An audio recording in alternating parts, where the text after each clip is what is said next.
Size doesn't always matter when it comes to countries and their regional/global influence.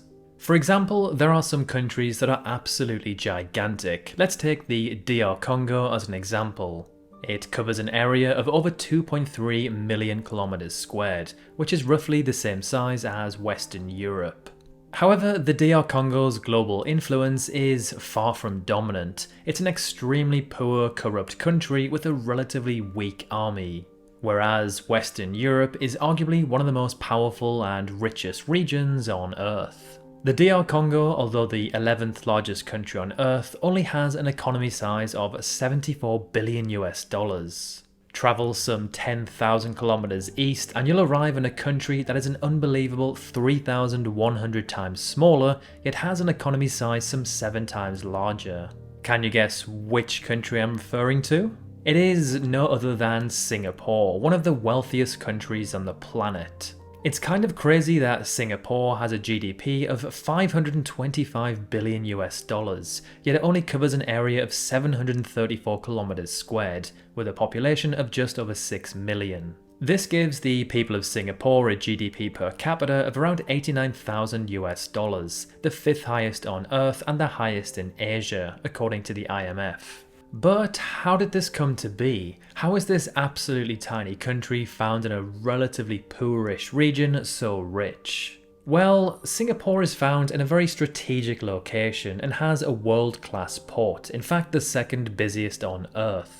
The country is also extremely safe and stable, meaning investors aren't afraid to pour their money into the country. Travelling some 6,000 kilometers west but staying on the same continent, we arrive in our next country. Another country that is relatively small but has a large economy and could be described as being rather influential. In the year 1980, this country had an economy size of just 43 billion US.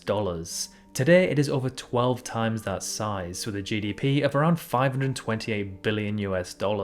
This country actually has the 29th largest economy on Earth, yet it only covers an area of 83,000 kilometers squared. It is the UAE. It isn't just the economy of the United Arab Emirates that has grown substantially in the last few decades, but also its population too.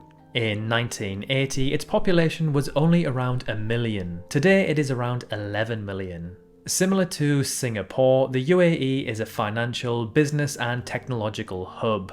It also has the very lucrative attraction of no taxes, meaning everything you earn there goes straight into your pocket. The vast amount of oil that the UAE held and still holds allowed it to invest in adequate infrastructure.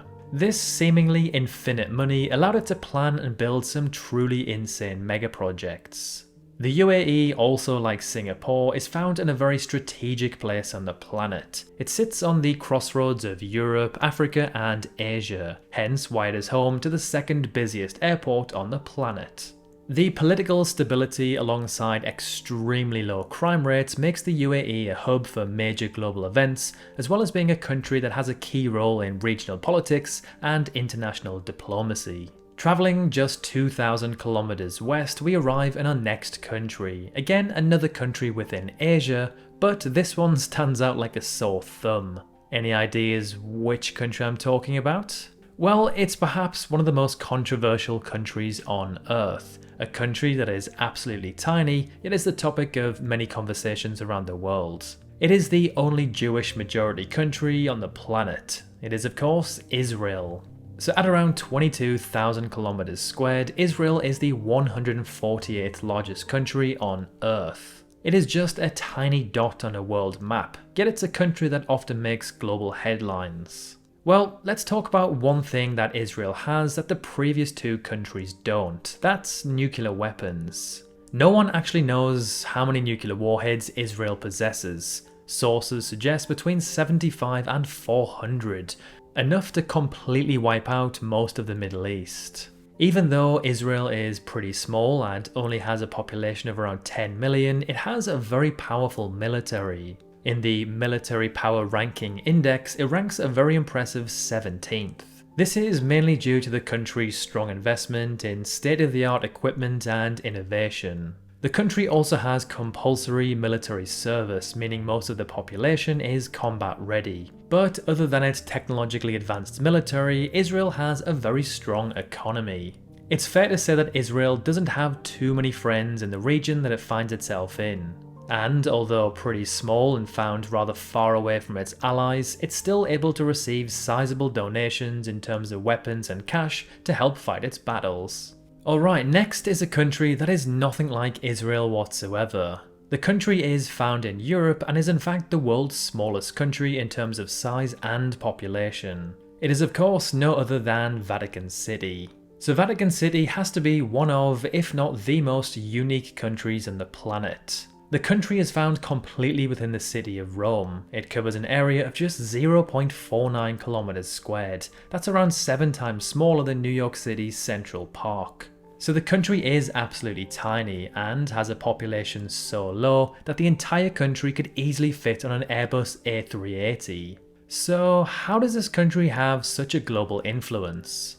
Well, it is home to the Pope and essentially the administrative centre of the Roman Catholic Church, which has an almighty following of some 1.3 billion people. The leaders of most very small countries such as say Tuvalu, Nauru or Micronesia have very little influence. If they were to make a statement or request something, they'd likely be ignored by the rest of the world. However, the same can't be said for Vatican City and the Pope, who, although the leader of the world's smallest country, has one of the loudest voices, politically speaking, on Earth. The country maintains diplomatic relations with nearly every country on the planet. Its unique and respected status allows it to mediate and influence international relations, often advocating for peace and human rights. Alright, let's now travel to a completely different part of the world. This next country is world famous and important due to something that humans built. Well, when I say built, more like excavate. So you're probably wondering what on earth I'm talking about. Well, I'm talking about the Panama Canal, one of the most important shipping routes on Earth. Around 5% of global trade passes through this canal each year. This mightn't seem like a lot, but that's worth around $300 billion. The canal can save ships upwards of 10 days of travel time, as well as allowing ships to avoid the not so great conditions found around the southern tip of South America. The canal doesn't just mean that things get places quicker, but ships also save a fortune on fuel and insurance. It's not just the canal that makes Panama globally important and influential. Its strategic location in between North and South America makes it a hub for business and trade. It also helps that the country has very favourable tax laws, meaning many companies are headquartered there.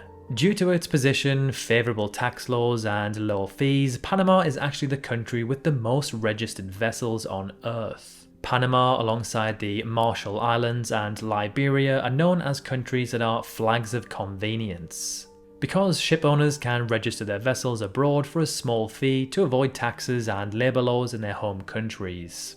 Let's now travel across the Pacific to our next country. Well, it's not technically a country according to the UN. However, 12 countries do officially recognise it. Any ideas who I'm talking about? I'll give you a clue. It's a global leader in chip development. It is Taiwan. So the reason why Taiwan has made today's video is due to its importance in chip development. Although Taiwan only has a population of some 23 million and covers an area of just 36,000 kilometers squared, it is the #1 semiconductor producer in the world. Some 60% of global semiconductor manufacturing happens on this island. Semiconductors are absolutely essential in the 21st century. If Taiwan were to suddenly disappear, close down external trade, or be invaded, it would have an enormous global impact. Semiconductors aside, Taiwan has a very strong economy. Sources suggest a GDP in the region of $800 billion, the 21st highest in the world. That's around $200 billion higher than Argentina, whose population is around double. Sticking with the theme of East Asia, I'm going to give an honourable mention to North Korea, simply due to the fact that it's a rogue state with nuclear weapons. North Korea currently has upwards of 50 nuclear warheads, so you honestly have to take them seriously. All it takes is one press of a button, either on purpose or accidentally via a software bug, and World War III could start. Pyongyang has the ability to pretty much wipe out South Korea within hours.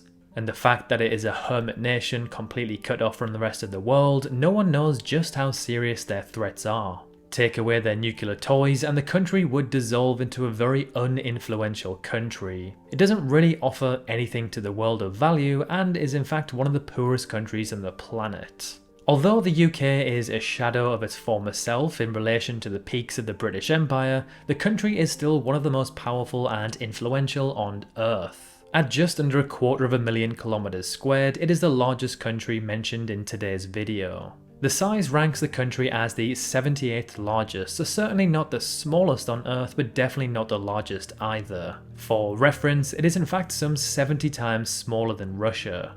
However, this relatively small island country still packs a rather hefty punch. The country has the 6th largest economy on Earth, the apparent 6th most powerful military, the 2nd highest soft power, some 200 nukes, as well as the equal most overseas territories on Earth. It also helps that English is the most spoken language on the planet. The country is also arguably home to one of the most important cities on Earth, London. London is classed as an Alpha++ city. There is only one other city who is as influential enough to have this title. Any ideas which city? It is, of course, New York City. In the Alpha+ section, you'll find the likes of Beijing, Tokyo, Paris and Dubai. And to finish off, we've got another pretty small European country. At just 30,000 kilometers squared, this is the 136th largest country on Earth. It is Belgium. Now, Belgium may be rather small, but its economy is of decent size, at around $655 billion US. This ranks them as the 22nd richest country on Earth. Not bad for a country with only around 12 million people. However, the main reason Belgium made today's video is due to the fact that the country is home to the headquarters of both NATO and the EU. The decisions that are made in these headquarters can be globally impactful, whether for good or bad. Belgium is also home to Antwerp Port, which is the busiest port on the continent. So there we have it, some of the world's smallest yet influential countries. There could easily be a dozen or more added to this video. Let us know in the comments which countries you believe could have made it. Like and subscribe for more content like this, and as always, thank you very much for watching.